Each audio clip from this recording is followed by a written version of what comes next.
Hey, welcome guys.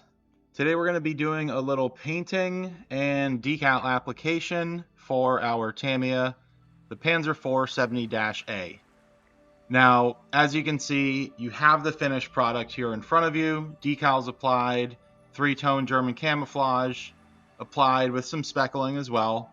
Got the side skirts, wheels, tools, everything like that painted and then assembled onto the kit. Obviously the side armor, the side skirts here are something that you can take on and off the vehicle. It actually looks pretty awesome with them off as well. But we're going to do it with them on just because it looks very unique, especially looking at what I have on my shelf. I don't have anything that looks like this here. So this kit was an absolute 10 out of 10. This has to be, in Tamiya's top 3, at least for armor, for what year is it? 2024. Absolute pleasure to build and very, very fun to paint. So to start, we're going to do a primer coat in Tamiya's NATO Black. Now, the past couple videos, I have used Tamiya's spray paint, the fine surface primer, I think it's called. And I really, really like that product and would continue to use it. But it's winter time, so this is kind of my default. I don't want to go be outside in the cold in the Northeast. So we're going to use that. As you can see, I spilled a little bit of paint because I didn't have the airbrush cap on. Don't do that. But it doesn't matter. We let it dry, it thinned, and it's all fine. Afterwards, we're going to take some flat white. I painted the interior of the vehicle. As you could see before, the top was not yet glued down. Neither is the top and lower, or the upper and lower hull. They're still in pieces. So you can definitely do it without, keeping them in separate pieces. I just thought this made it a lot easier to paint. And although you can barely see anything on the interior, I wanted to just get one good coat of white on the inside.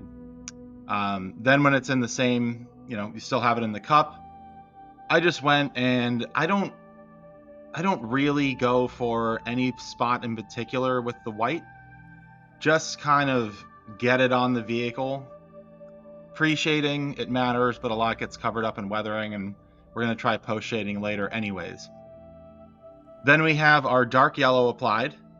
Let that dry, and now we're doing, as you see on the screen, the dark green. So this is completely freehand. I did look at the box and attempt to follow it a little bit, but more or less freehand, just to get some idea. And I did not follow any particular pattern on the side skirts. They don't actually match up with the vehicle. I did them much thinner in terms of like the camouflage lines. I think it ended up looking good, but you could definitely spray it all in one if you wanted to. You don't have to worry too much about overspray. There are camouflages that are like hardline camos where you might want to mask and things like that. For a vehicle like this, especially because some of these sides of the green are going to get covered up, I wouldn't worry too much about it. These vehicles were painted in the field in a very, not proper method. They didn't have an airbrush and masking abilities like we do now. So I found it kind of better to just do it freehand. If there's a little overspray, that's fine. That stuff's going to blend together anyways. So don't worry about it too much. Just get the paint down. And once we do everything else, it'll start to really blend together. So obviously we painted our tracks separately. Basically just leave one link by whatever idler or sprocket has the poly cap in it that you can remove. That's what I always find is the easiest place to leave the tracks unglued. Reason being, you can pop that sprocket off if you want, kind of hold it in the tracks and put them on like that. You can, use it to spin and to get the tracks to fully line up. It makes it a lot easier. It's very difficult if the sprocket doesn't spin to put these on. Now this is ammo by MIGs. this is their new Atom paint. It is their rubber and tires, I believe it's called. And it brushes very, very well. So this is my first use of it on our road wheels. And really just one coat. I did go back because I thinned it a little bit. It doesn't need to be thin, but generally it's easier to paint something delicate like the road wheels when the paint is a little bit thinner. Just because you can push the brush very close to that, little edge where the wheel meets the rim, I guess, and the paint just kind of sucks up to the side of that, and you don't actually have to get your brush all the way up there. So it's a little bit cheating, I guess, but it gets us a nice product in the end. It also gets a lot of paint on the wheel. So the paint is self-leveling and it will, work itself out, but that keeps you from having to do multiple layers. Really, all I had to do once all the paint had dried, I took a little bit and I just went around. You can see there on the edge of the tire that self-leveling ability of the paint kind of takes it off of that edge.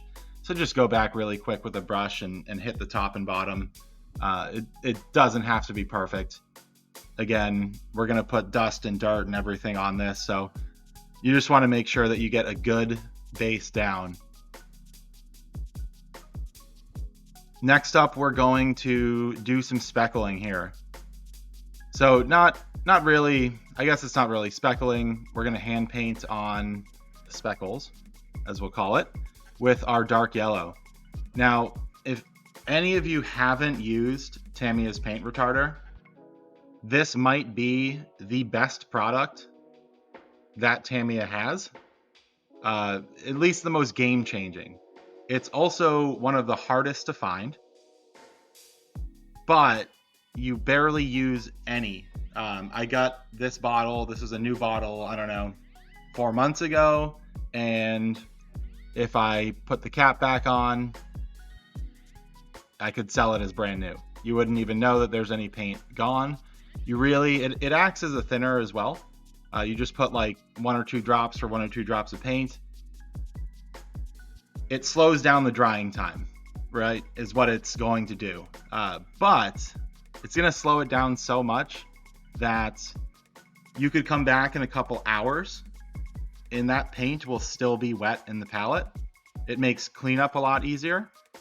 It, again, it gives the paint a better ability to paint, and it makes it easier to handle and, on the brush, and makes the brush cleanup easier. But again, all you'd have to do is maybe give that paint a quick mix after even like 30 minutes, which if you've ever used Tamiya paint, you'd get halfway through this process if you didn't have the paint retarder, and it would already have that kind of film across the top, and the paint would be already drying in place.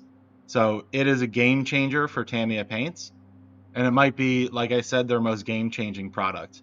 It also ends up giving you a really good brush paint, which Tamiya paints aren't known for being good in brush painting. You could use it in the airbrush as well. I just don't, because Tamiya paints already airbrush so well. And we're going to do a lot of weathering and stuff, so I will do it at some point. I've actually never put it in the airbrush. I know it'll give some good effects and stuff, but for our purposes here, I just save it for hand brushing. So now we have those dots applied. We have our tools painted up. I did most of the tools, if not all of them, are done in AK Interactive paint markers. And then the tracks I did in actually the same color as the exhaust, because I wanted the tracks on the vehicle to have more of that iron look, and the spare tracks to have more of that kind of rusted color. Next up, as you saw, we have Mr. Hobby's. It's a water-based semi-gloss. And generally I fully gloss coat before I do decals. These things are hard to find online. They get sold out a lot. My hobby shop's like a 30-minute drive from me, so I just ordered these as kind of backup if I don't have like a TS13 or a full gloss spray. They spray really, really well, and I would love to get their full gloss coat. This honestly does just the same effect when you're putting down decals, which I just tore right there. I didn't have any other problems with any of the decals, but that one did tear when I was taking it off. The good news is it hides kind of halfway under that tool. Tamiya's instructions told, or, instructed you, it's a good word, to put it on before you put the tool on. You don't have to do it because there's room under the tool.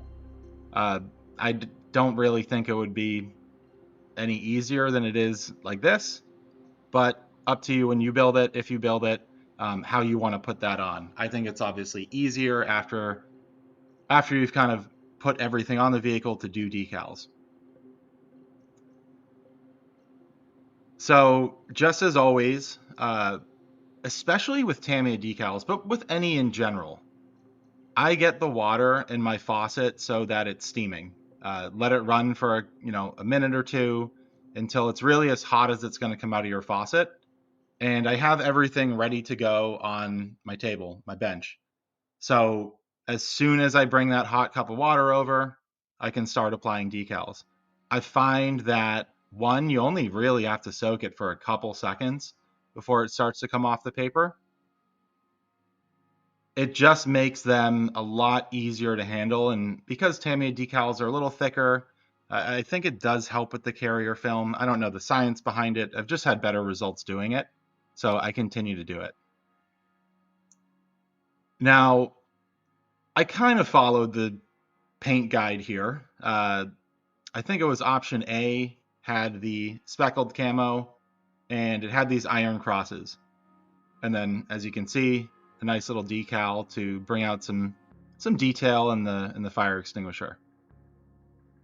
But I ended up putting on the 611 decals as well, just because this was for option B or C, I forget.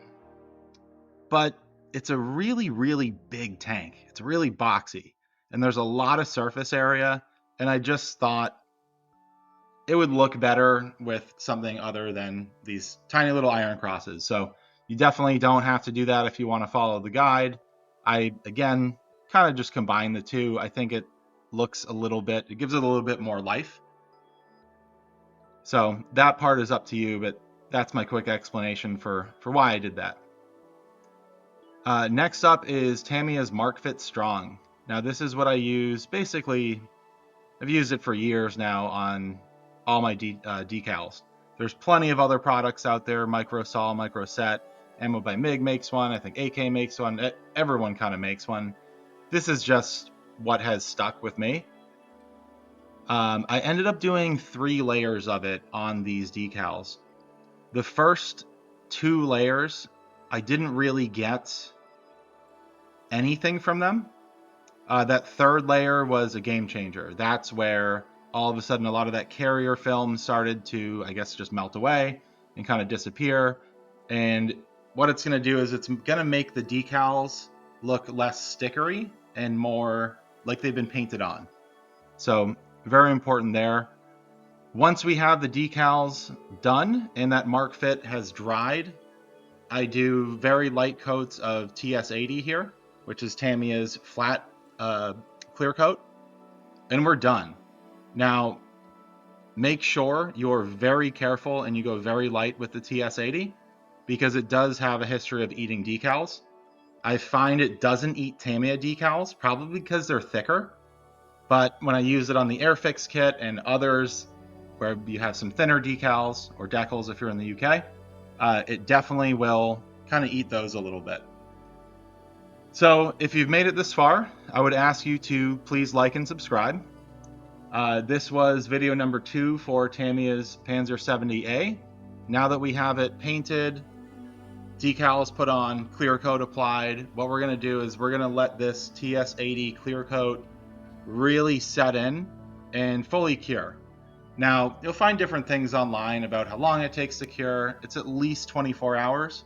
I'm going to give it probably pretty close to a week before we do anything weathering wise to it. So you'll see the video for the weathering of this. Still not 100% sure what I want to do. I know that I want to do a winter camouflage soon.